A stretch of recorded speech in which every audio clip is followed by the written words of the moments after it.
Hey guys, this is Whyt Manga here with the latest video.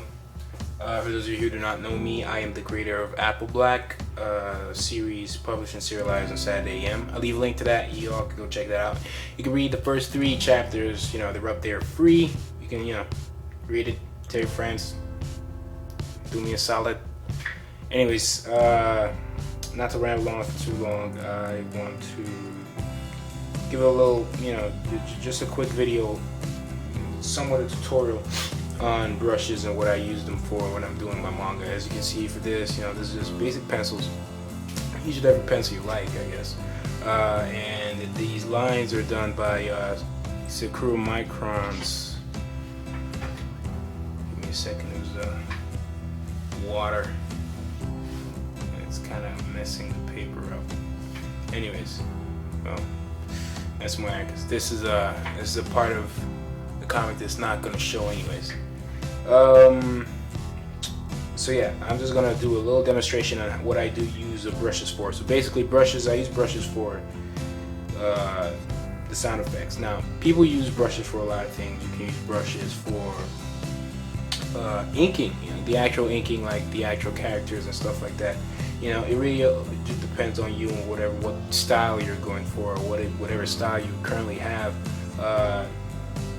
But for me, when I ink, I use the G pen and the Sakura Microns for straight lines and backgrounds if it's really far in, and I use like the thinnest, lead or thinnest tip, I guess, for the background for backgrounds with the microns. So in this video, I just want to have a quick demonstration on the brushes, and I'll talk about the brushes that other people use and other pros use that you can get acquainted with and stuff like that. Really, when it comes to brushes and just really tools in general, just use whatever you're comfortable with. People use the digital stuff; they don't even touch traditional stuffs at all.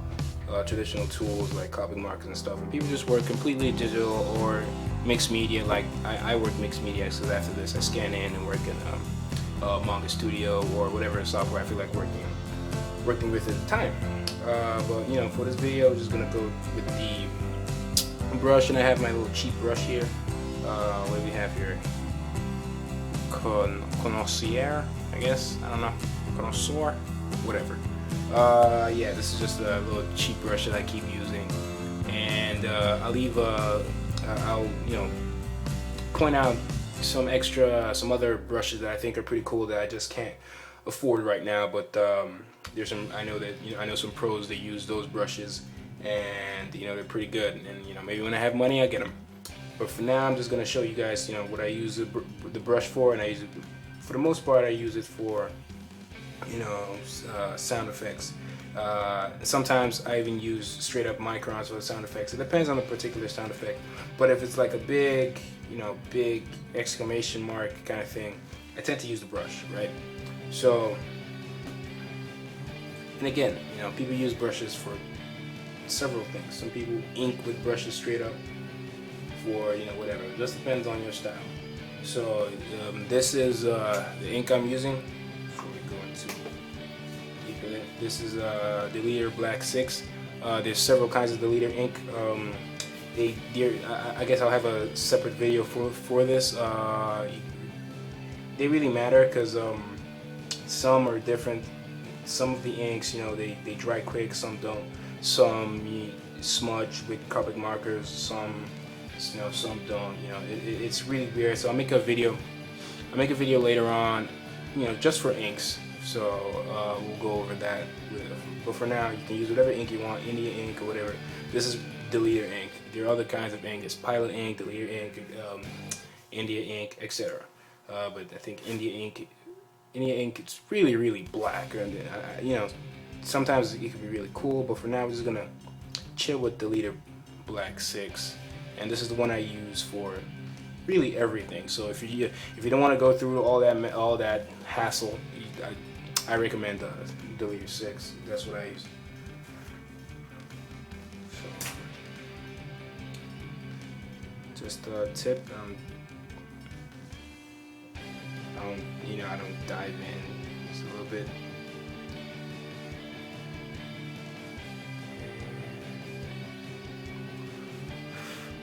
I tend to want like some edgy.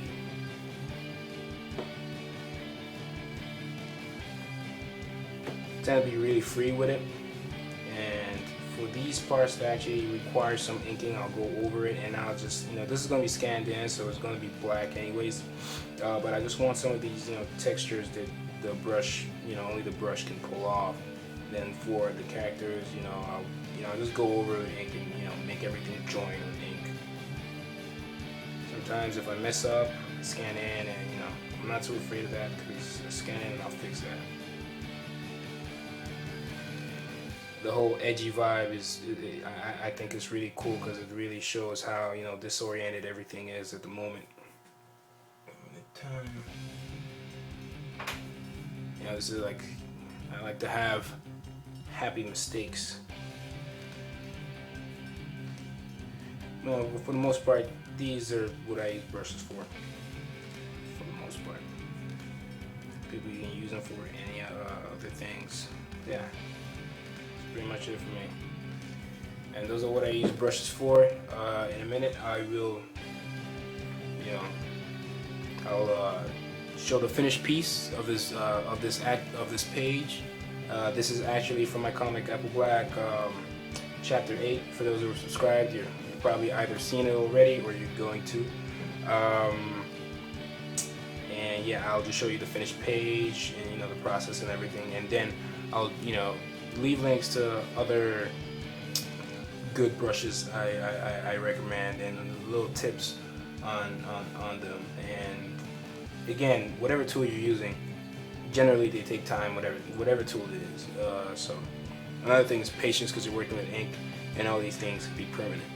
So yeah, that's pretty much the whole video. I don't want to ramble on too any longer. Yeah, that's it. Thanks for watching, and I hope stay tuned for the rest of the video. Boom.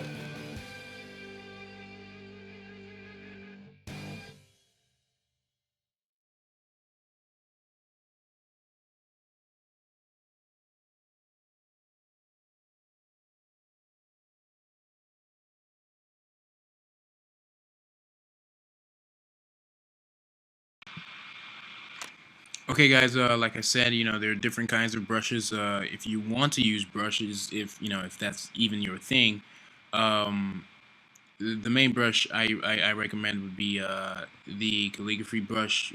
I know this from reading Vagabond, created by Inoue Takehiko. Really amazing artwork in that manga. And he uses this brush, so it's worth trying out and see if it's a good fit for you. Another brush I can think of would be the Pentel Color brush pen, the black one, obviously, or even a black Copic marker, the W6. Really, you can even use a Sharpie to replicate, like a brush texture or whatever. So even though I'm giving recommendations, it's really up to you. It's really up to your style, and really up to what you're comfortable with and what fits. But yeah, I'm sure you get the idea. But these brushes, you can do a little more research on your own to find other brushes that may be good fits.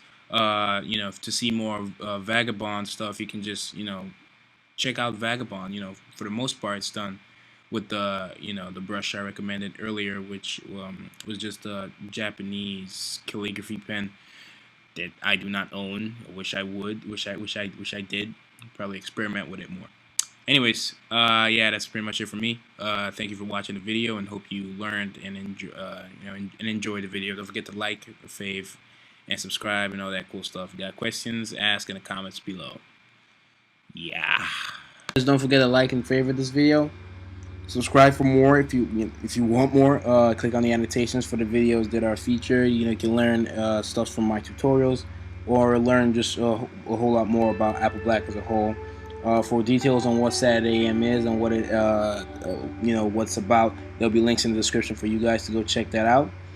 Leave a comment on the video you want to see next, whether it's a tutorial video or a video you want from me explaining anything about the manga if you have read it. And if you haven't read the manga, there's a link for you to go read it in the description below. Um, the description or the about section below will also have links to things that you might find interesting. Facebook page, Whyt Manga Facebook page, Saturday AM Facebook page, or you could you can tweet at me, or you can just tweet, spread the word about the manga. Any support is much appreciated. You can hashtag AppleBlack, or just tweet at me. So yeah, thanks for watching this video. This is Whyt Manga, and I'm out.